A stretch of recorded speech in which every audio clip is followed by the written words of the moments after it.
Sot do të eksplorojmë një nga kapitujt më të heshtur dhe më kompleks të historisë evropiane, poligamin në mesjet, rënjet e saj stërgjyshore, shfaqjet e saj mes mbretërve dhe fshatarëve, dhe procesin e ngadalt përmes të cilit monogamia u bë norma dominuese në Perëndim.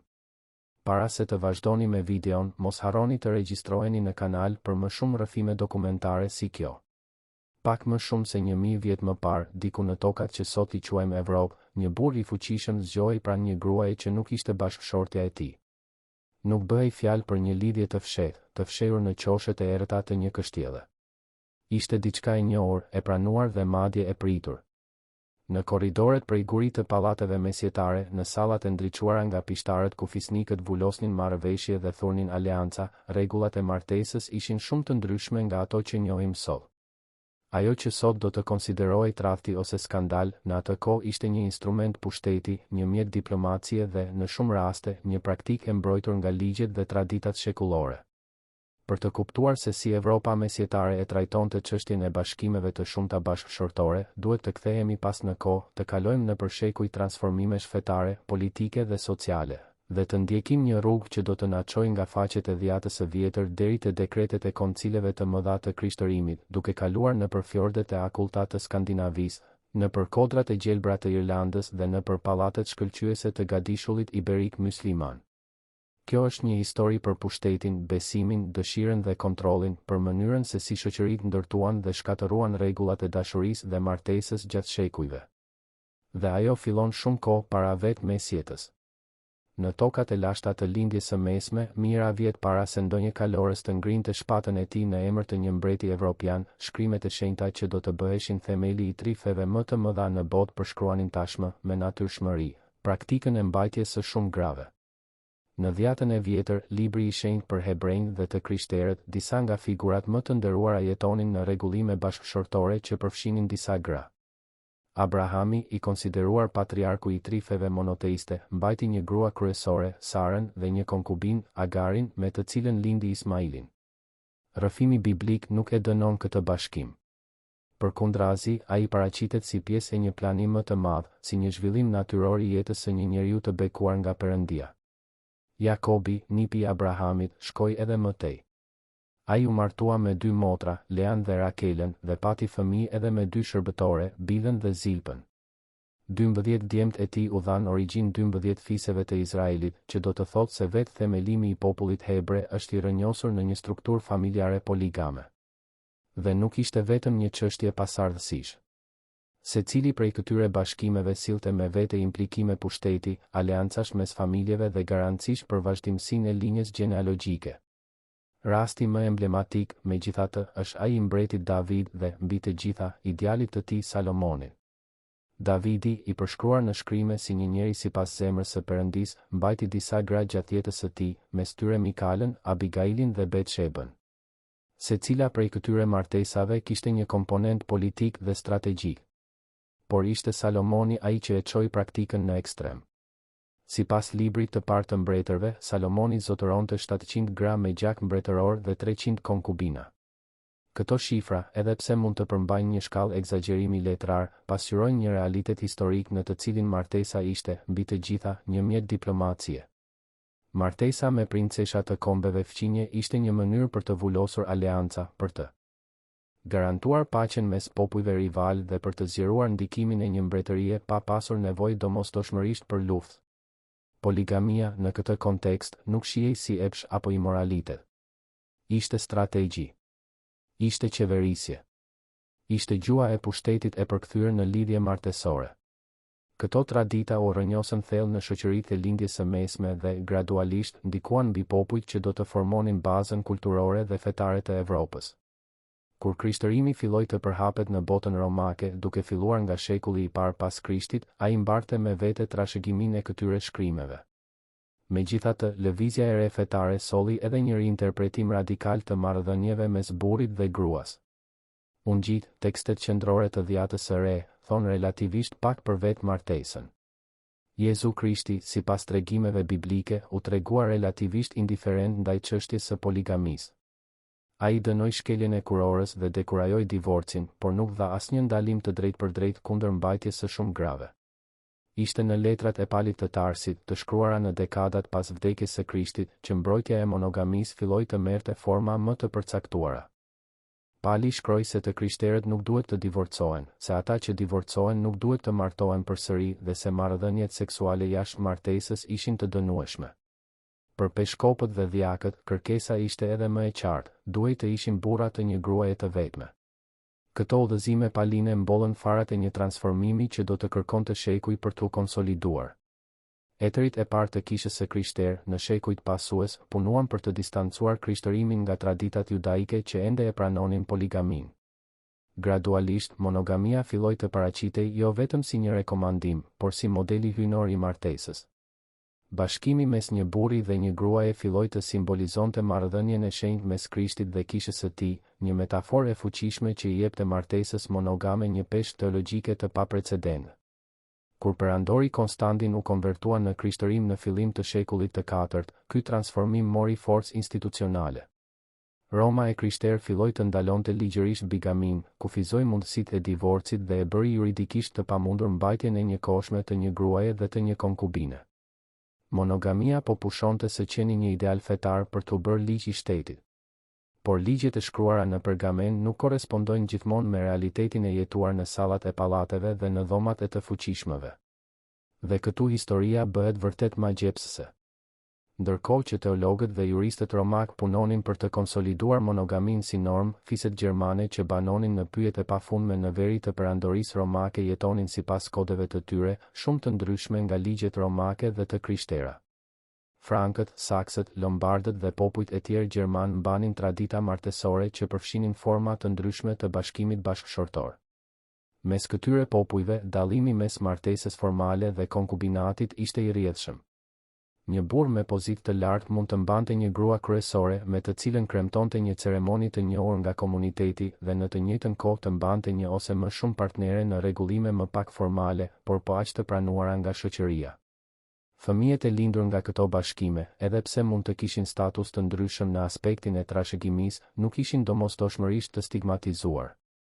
Në praktik, ekzistonte një sistem partneritetesh të shumta që funksiononte sipas normave lokale, jo sipas dogmave të kishës së Romës.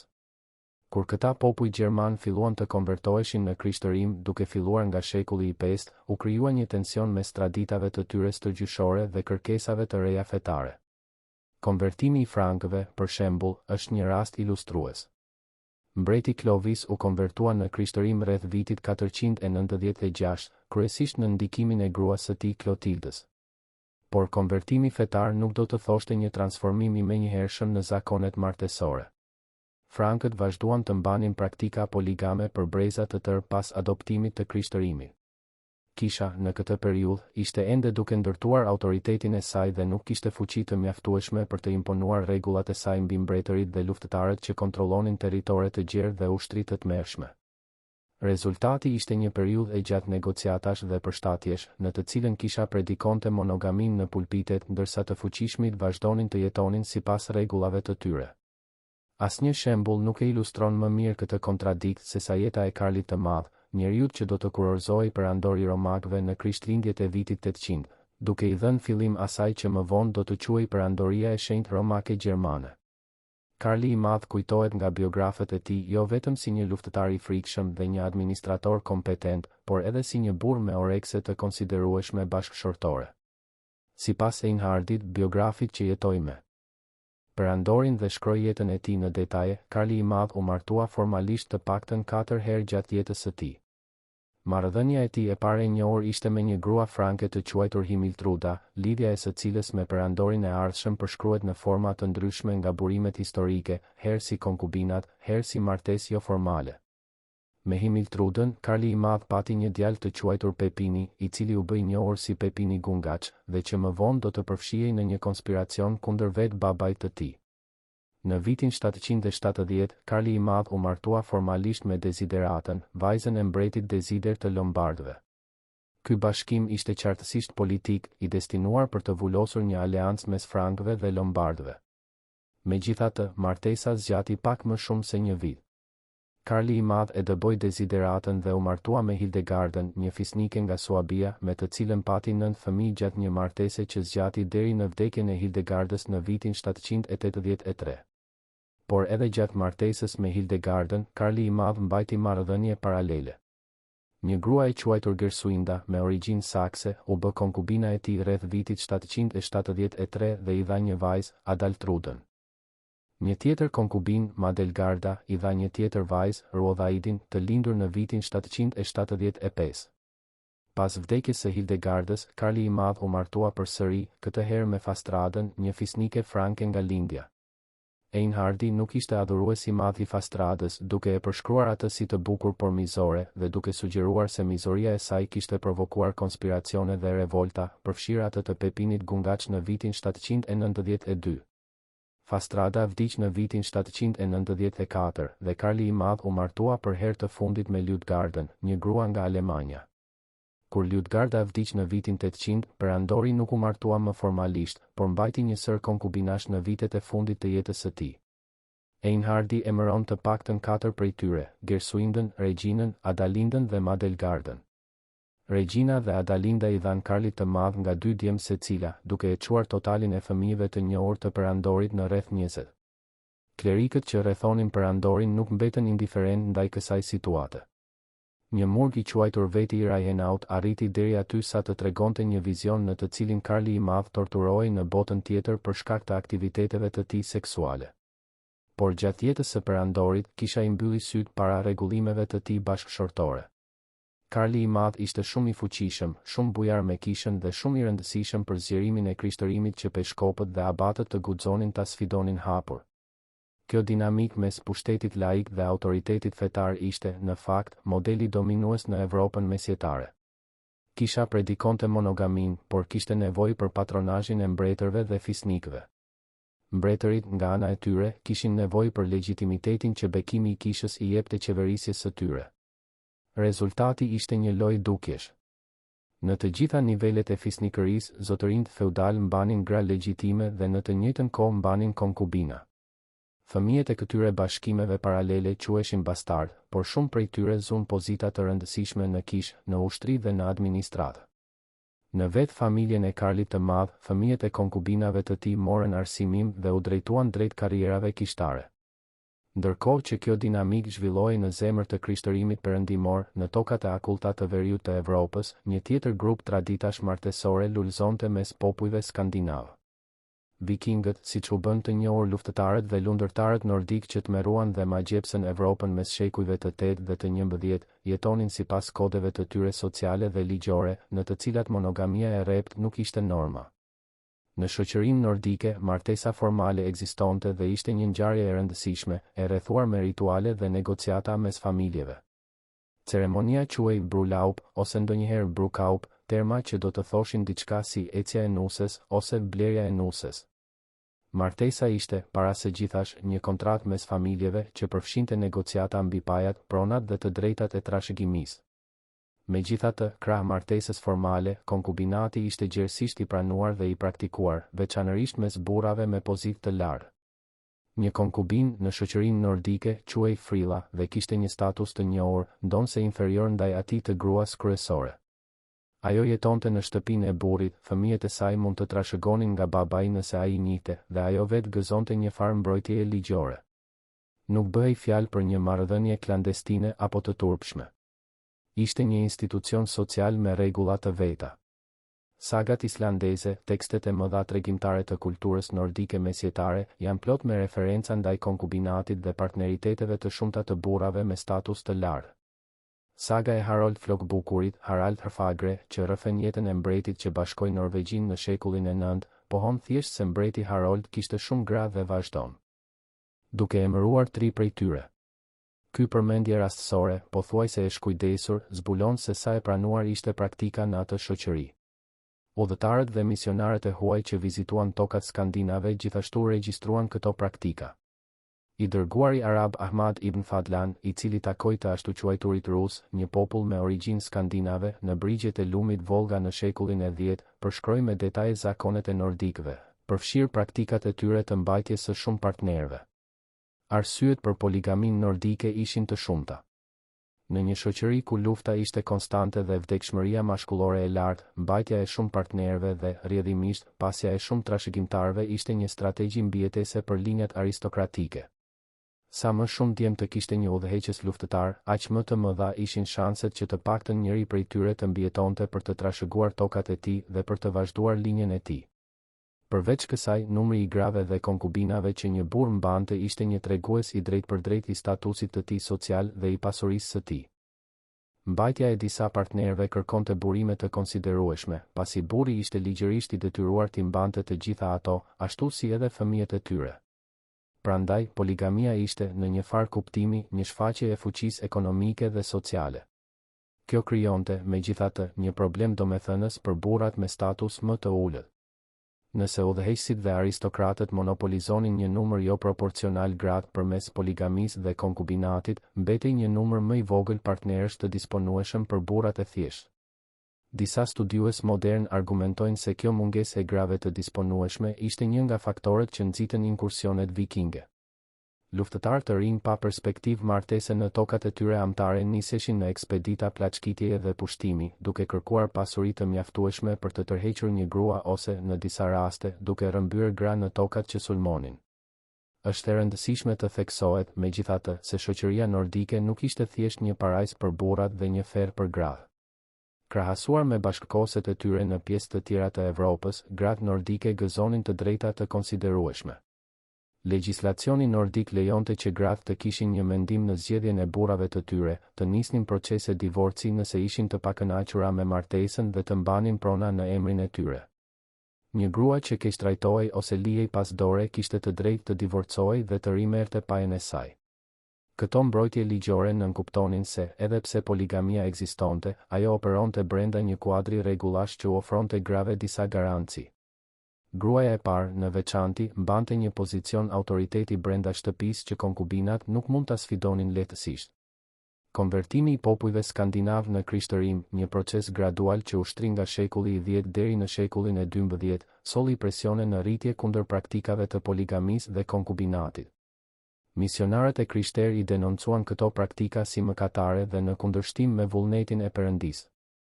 Megjithatë, ashtu siç kishte ndodhur me frankët shekuj më parë, konvertimi fetar nuk do të thoshte një ndryshim i menjëhershëm i zakoneve.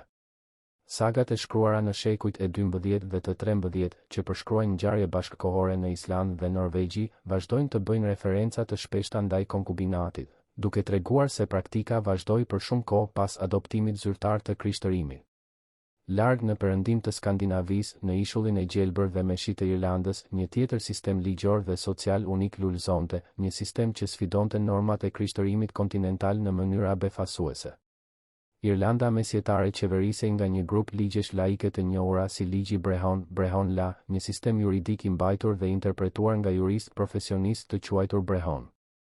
Këto ligje, që ekzistonin paralelisht me ligjet kanonore të kishës dhe që u eklipsuan vetëm pjesërisht nga pushtimi norman i vitit 1169, rregullonin të gjitha aspektet e jetës së përditshme, përfshirë martesën.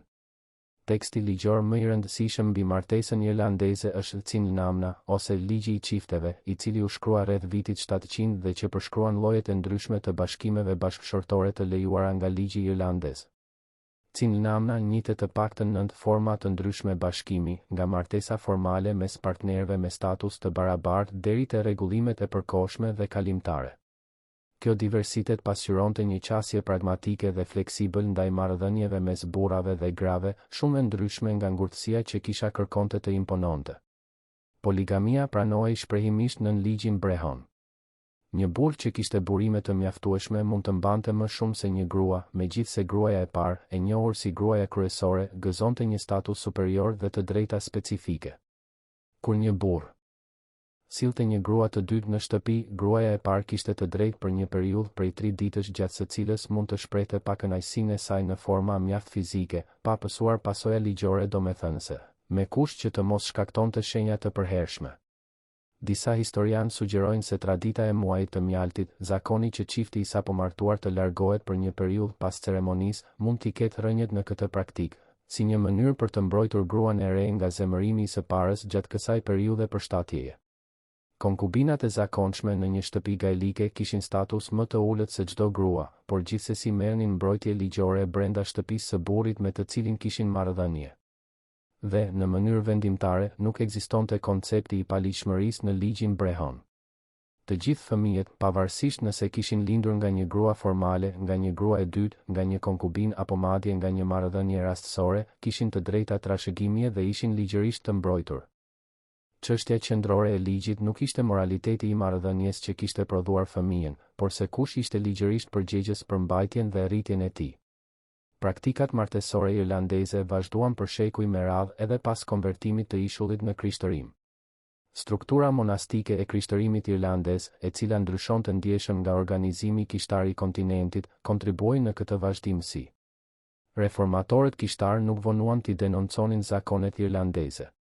Në vitin 1074, kryepeshkopi Lanfranco i Canterburyt u shkroi mbretërve irlandez duke i përshkruar bashkimet martesore të praktikuara në ishull si shkëmbime të urryera. Madje edhe Shën Bernardi i Clairvaux, një nga figurat më me ndikim të kishës në shekullin e 12, shprehu indinjatën e tij, duke pohuar se peshkopi Malakia i Armahut ishte dërguar jo te njerëzit, por te bishat. Këto dënime pasqyronin goditjen e thellë kulturore mes traditave gaelike dhe normave gjithnjë e më të rrepta që kisha përpiqej të impononte në mbar krishtërimin. Zëvendësimi i ligjit brehon me ligjin kanonor ishte një proces i ngadaltë që u përfundua efektivisht vetëm në shekullin e 17, kur sundimi anglez mbi Irlandën u bë absolut.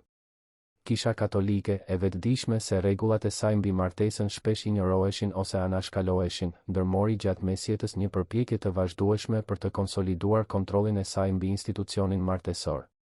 Ky proces nuk ndodhi menjëherë, por u ndërtua gradualisht përmes një sër koncilesh, dekretesh dhe deklaratash teologjike që së bashku e shndërruan martesën nga një kontratë e thjeshtë mes familjeve në një sakrament të shenjtë në jurisdiksionin ekskluziv të kishës.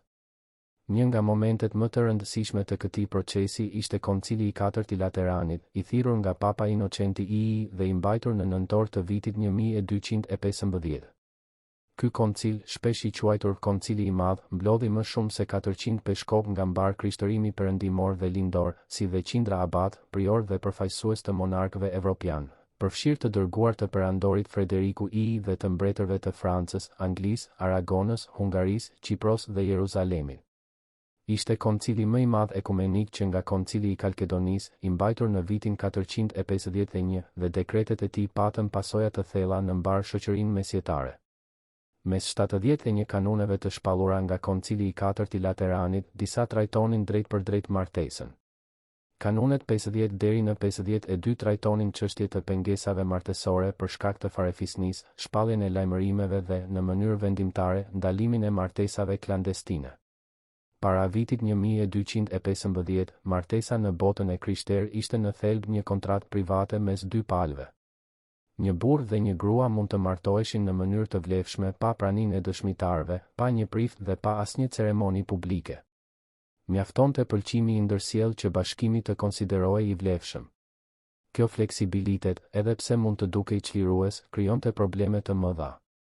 Ishte jashtëzakonisht e vështirë të provohej ose të kontestohej ekzistenca e një martese kur nuk kishte regjistra as dëshmitar. Burrat mund të pretendonin se nuk ishin martuar kurrë me një grua, edhe nëse ajo pohonte të kundërtën. Dhe, anasjelltas, dikush mund të pretendonte ekzistencën e një martese të mëparshme për të penguar një bashkim të ri. Koncili i Katërt i Lateranit kërkoi të zgjidhte këto probleme duke kërkuar që martesat të shpalleshin publikisht paraprakisht përmes të ashtu quajturave lajmërime martesore, në mënyrë që kushdo që dinte për një pengesë legjitime të mund ta paraqiste atë para ceremonisë. Koncili gjithashtu e ngriti formalisht martesën në statusin e sakramentit, duke e vendosur atë në jurisdiksionin e drejtpërdrejtë të kishës dhe duke e bërë një lidhje të shenjtë dhe, në parim, të pasgjidhshme. Megjithatë, siç ndodhte shpesh në mesjet, distanca mes ligjit dhe praktikës ishte e konsiderueshme. Dekretet e Koncilit të Katërt i Lateranit nuk e eliminuan poligaminë jo formale brenda natës. Mbretërit dhe fisnikët vazhduan të mbanin dashnore dhe konkubina, shpesh me dijen të heshtur të gjithëve rreth tyre, përfshirë klerin. Ajo që ndryshoi ishte korniza ligjore dhe morale brenda së cilës këto praktika operonin. Nëse para rregullimit kishtar një fisnik mund të mbante disa partnerë me një farë hapjeje, tani ai ishte i detyruar ta bënte këtë në mënyrë më diskrete, duke ruajtur dukjen e monogamisë ndërsa zhvillonte marrëdhëniet e tij paralele në prapasken. Poligamia nuk u zhduk. Ajo u bë klandestine. Kjo hipokrizi e institucionalizuar mbështetej nga një sistem përfitimesh të ndërsjella mes fisnikërisë dhe klerit. Fisnikët që mbanin konkubina e shpërblenin tolerancën e kishës me donacione bujare tokash, parash dhe privilegjesh. Peshkopët dhe abatët që mbyllnin syt para parregullsive bashkëshortore të fuqishmëve merrnin në këmbim mbrojtje politike dhe burime materiale. Kisha e dinte se ballafaqimi i drejtpërdrejt me fisnikërinë do të thoshte rrezikimi humbjes së pushtetit dhe ndikimit. Dhe fisnikëria e dinte se mbajtja e një marrëdhënieje kordiale me kishën ishte thelbësore për legjitimitetin e qeverisjes së tyre. Kjo ekuilibër delikat zgjati për shekuj dhe i dha formë të thellë mënyrës se si shoqëria mesjetare trajtonte çështjet e martesës, seksualitetit dhe pushtetit. Ndërkohë që krishtërimi perëndimor lundronte në këto kontradikta të brendshme, në jug të Evropës, në territoret e Gadishullit Iberik në sundimin musliman, blente një model krejtësisht i ndryshëm i martesës dhe organizimit familjar. Pushtimi musliman i Gadishullit Iberik, që filloi në vitin 711 me disfatën e mbretit Vizigot Rodrigo, prezantoi në Evropën perëndimore një sistem ligjor dhe social të bazuar në ligjin islamik, i cili lejonte shprehimisht poligamin. Sipas jurisprudencës islamike, një burr musliman mund të kishte deri në 4 gra të njëkohshme, me kusht që të mund t'i trajtonte ato me barazi dhe drejtësi, dhe mund të mbante gjithashtu konkubina. Al-Andalus, siç quheshin territoret iberike në sundimin musliman, u bë një hapësirë bashkëjetese mes 3 traditave fetare dhe martesore të dallueshme, asaj të krishterë që predikonte monogamin, asaj judaike, që në praktik kishte adoptuar si monogamin ashtu edhe poligamin, varësisht nga konteksti kulturor ku jetonte, dhe asaj islamike që lejonte ligjërisht poligamin. Kjo bashkëjetesë traditash aq të ndryshme në të njëjtin territor zbulonte një Evropë mesjetare shumë më të larmishme dhe komplekse se sa sugjerojnë thjeshtimet e zakonshme. Megjithatë, praktika e poligamisë në Al-Andalus ishte më komplekse se sa mund të sugjeronte thjesht leja ligjore. Shkolla juridike malikite, e cila ishte dominuese në të drejtën islamike iberike, lejonte që gratë të përfshinin klauzola në kontratat e tyre të martesës që i pengonin burrat e tyre të merrnin gra të dyta ose konkubina afatgjata. Kështu, përmes vetë sistemit ligjor, gratë muslimane në Al-Andalus mund të ushtronin një shkallë të konsiderueshme kontrolli mbi jetën e tyre bashkëshortore. Në praktik, poligamia ishte më e zakonshme mes elitave sunduese, kalifëve, emirëve dhe zotërinjve të mëdhenj, sesa mes popullatës në përgjithësi. Kalifët Omejad të Kordovës, që sunduan Al-Andalusin në periudhën e tij të shkëlqimit më të madh, shpesh martoheshin me gra me origjinë të ndryshme, përfshirë princesha të krishtera dhe gra të skllavëruara me origjinë iberike, si pjesë e strategjive të tyre dinastike. Nëna e kalifit Al-Hakam I, për shembull, ishte një sklave me origjinë iberike e quajtur Marjana, dhe nëna e djalit të tij Hisham Al-Muayyad ishte një sklave baske e quajtur Sub. Këto martesa dhe bashkime ndërkulturore ishin pjesë e një dinamike sociale komplekse në të cilën feja, etnia dhe pushteti ndërthureshin në forma që sfidonin kategoritë e thjeshta. Martesat mes antarëve të elitës muslimane dhe grave të krishtera nuk ishin të rralla në Al-Andalus.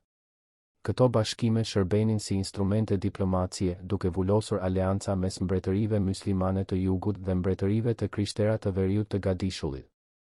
Udhëheqësi i madh ushtarak Al-Mansur, i cili sundoi Al-Andalusin de facto në fund të shekullit të 10, mori si gra disa princesha të krishtera të ofruara nga mbretërit e veriut si një mënyrë për të zbutur fushatat e tij ushtarake. Familja e Banu Qasi, sundimtar musliman të markave të sipërme, është një tjetër shembull i shuar i martesave ndërdinastike mes muslimanëve dhe të krishterëve. Për kronistët e krishterë që vëzhgonin këto praktika, poligamia muslimane ishte një burim i vazhdueshëm skandali. Autorët e traktateve anti-islamike mesjetare shpesh e citonin poligamin si provë të supozuar të parsyeshmërisë së Islamit. Ky vizion negativ ishte, në një mas të madhe, rezultati një moskuptimi të qëllimshëm të traditave muslimane dhe i një refuzimi për të pranuar se praktikat të ngjashme ekzistonin në formë të fshehur brenda vetë krishtërimit. Bashkëjetesa e traditave martesore aq të ndryshme në Gadishullin Iberik ofron një perspektivë zbuluese mbi kompleksitetin kulturor të Evropës mesjetare. Në të njëjtin kontinent bashkëjetonin sisteme ligjore që lejonin poligamin hapur, që e ndalonin zyrtarisht por e toleronin në praktikë dhe që e rregullonin sipas normave të veta. Komunitetet judaike, për shembull, prireshin të adoptonin praktikat e shoqërisë dominuese. Hebrejt në nënsundimin e krishterë praktikonin kryesisht monogamin, ndërsa ata në nënsundimin musliman tregonin prirje më të madhe drejt poligamisë. Ky përshtatje ilustron se si praktikat martesore formsohen jo vetëm nga parimet fetare, por edhe nga presionet sociale dhe kulturore. Ndërsa avancojmë në shekujt e fundit të mesjetës, procesi i konsolidimit të monogamisë si normë absolute në Evropën e krishterë u intensifikua gradualisht. Kisha vazhdoi të nxirrte dekrete dhe rregullore që kërkonin të kontrollonin çdo aspekt të martesës, nga rregullat e farefisnisë që pengonin bashkimet mes të afërmve deri te kërkesa për ceremoni publike të kryera para një prifti dhe dëshmitarëve. Teologët si Alberti i Madh, Thomas Aquini dhe Duns Scotti e rafinuan teologjinë e martesës, duke debatuar mbi natyrën sakramentale të bashkimit martesor dhe kushtet për vlefshmërinë e tij. Thomas Aquini, më me ndikim ndërta, pohoi se martesa ishte vërtet një sakrament dhe se vetë akti i pëlqimit të ndërsjell u jepte hir hyjnor bashkëshortëve. Ky përkufizim e ngriti martesën monogame në një shkallë teologjike që e bënte çdo devijim jo vetëm një shkelje ligjore, por një mëkat kundër vetë natyrës së shenjtë të bashkimit. Perandoria bizantine gjithashtu mbajti monogamin si normë ligjore, por realiteti ishte më i ndërlikuar. Perandorët mund të martoheshin përsëri pas vdekjes së një gruaje, megjithse martesat e treta dhe të katërta shiheshin gjithnjë më me sy të keq. Mbajtja e konkubinave nuk ishte e rrallë mes elitës bizantine, duke zbuluar se tensioni mes normës dhe praktikës nuk ishte ekskluziv i perëndimit. Procesi i konsolidimit të monogamisë në Evropën perëndimore kulmoi tashmë në tranzicionin mes mesjetës dhe kohës moderne me Koncilin e Trentos, të mbajtur mes viteve 1545 dhe 1563. Ndonse kronologjikisht i vendosur në epokën moderne, Koncili i Trentos ishte thellësisht i shënuar nga çështje që i kishin rënjet në periudhën mesjetare. Një nga motivimet qendrore të koncilit ishte të përgjigjej reformës protestante, e cila kishte sfiduar autoritetin e kishës mbi çështje të ndryshme, përfshirë martesën. Çuditërisht, madje edhe mes reformatorëve protestant, pati disa që vunë në dyshim ndalimin absolut të poligamisë. Martin Luteri, në disa nga shkrimet e tij, pranoi se Bibla nuk e dënonte shprehimisht poligamin, megjithse ai nuk e mbrojti atë hapur. Filipi I, landgrafi I Heses, një nga aleatët kryesor të Luterit, mori leje nga reformatorët për të lidhur një martesë të dytë, ndërsa e para ishte ende në fuqi, një skandal që tronditi lëvizjen protestante. Koncili I Trentos u përgjigj këtyre çështjeve me vendosmëri. Në dekretin e tij Tameci, të shpallur në vitin 1563, koncili përcaktoi se martesat që të ishin të vlefshme duhej të kremtoheshin para një famullitari dhe të paktën 2 dëshmitarëve. Martesat klandestine, që kishin qenë një zbrazdi ligjore për shekuj me radhë, u shpallën formalisht të pavlefshme. Koncili gjithashtu ripohoi në mënyrë të qartë se martesa ishte një sakrament I pasgjithshëm mes një burri dhe një gruaje, duke dënuar shprehimisht poligamin si herezi. Këto përcaktime përfaqësuan pikën kulmore të një procesi që kishte filluar më shumë se 1000 vjet më parë, kur etërit e parë të kishës filluan të mbronin monogamin si modelin hyjnor të martesës. Por edhe pas Trentos, realiteti vazhdoi të ishte I nuancuar. Poligamia formale ishte eliminuar në Evropën e krishterë. Asnjë fisnik nuk mund të mbante më hapur disa gra pa u përballur me pasoja të rënda. Megjithatë, poligamia jo formale, e maskuar në formën e dashnoreve zyrtare dhe marrëdhënieve jashtëmartesore të toleruara, vazhdoi të ekzistonte për shekuj. Kortet evropiane të shekujve pasues ishin të famshme për favoritët dhe dashnoret mbretërore, gra që ushtronin ndikim të jashtëzakonshëm pavarësisht se nuk ishin gra legjitime të monarkëve. Ajo që kishte ndryshuar nuk ishte aq shumë sjellja në vetvete, por korniza ligjore dhe morale brenda së cilës kjo sjellje interpretohej.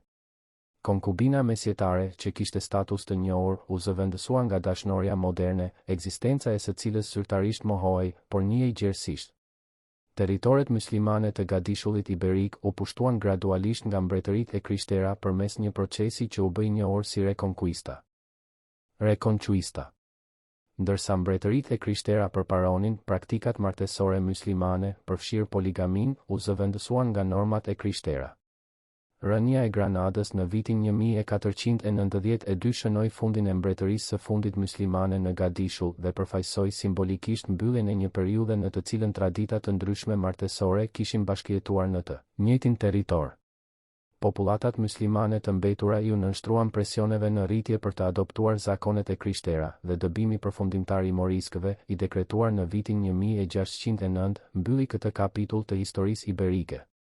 Është tunduese ta shohësh këtë histori si një narrativ lineare progresi. Por ky do të ishte një lexim i thjeshtëzuar.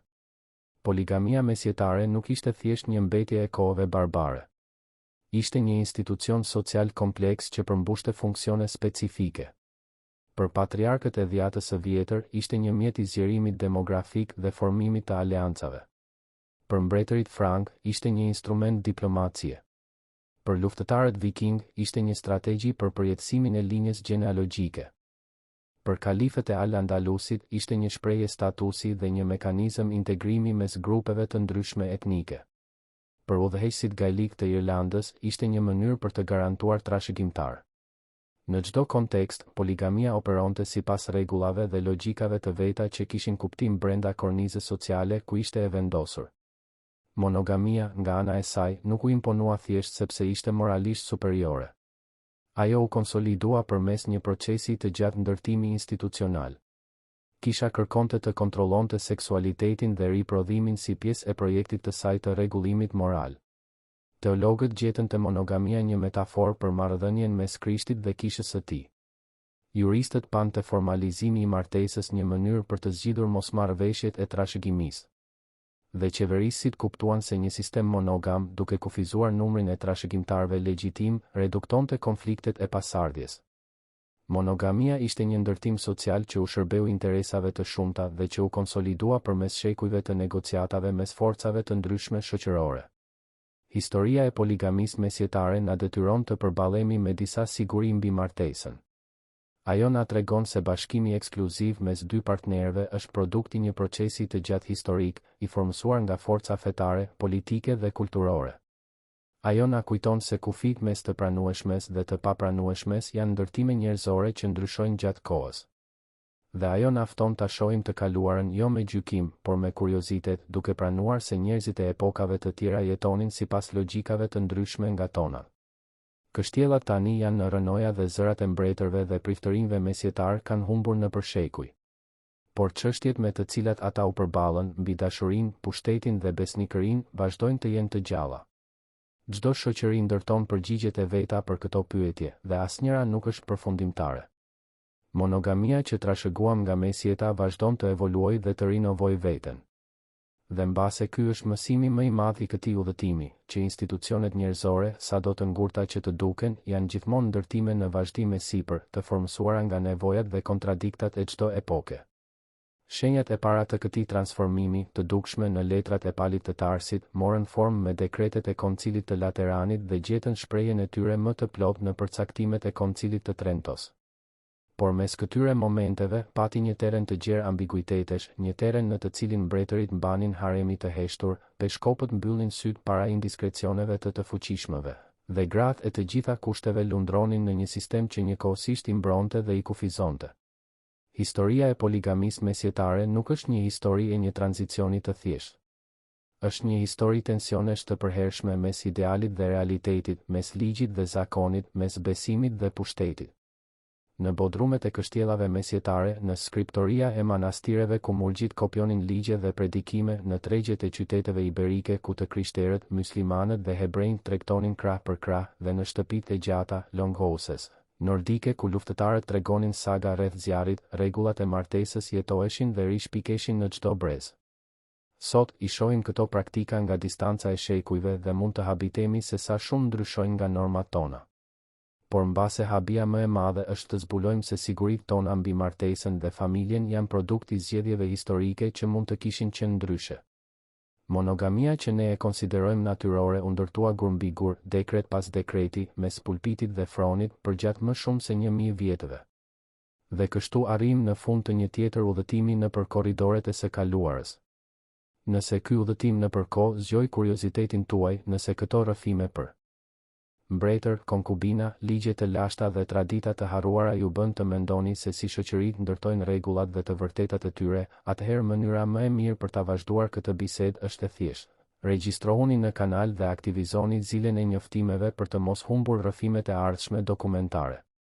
Çdo episod është një derë e hapur drejt një kapitulli tjetër të historisë njerëzore dhe ka shumë kapituj ende për tu eksploruar. Lini komentin tuaj duke treguar se cili aspekt i kësaj historie ju tërhoqi më shumë vëmendjen, cilën periudhë apo qytetërim do të dëshironi të njihni më mirë, ose thjesht ndani perspektivën tuaj. Pjesëmarrja juaj pasuron këtë hapësirë dhe na ndihmon të sjellim gjithnjë e më shumë përmbajtje cilësore. Dhe nëse kjo video ishte e vlefshme për ju, shpërndajeni me dikë që gjithashtu ma gjepset nga historia dhe kthesat e saj të papritura. Deri në udhëtimin e ardhshëm dhe faleminderit që na shoqëruat deri këtu.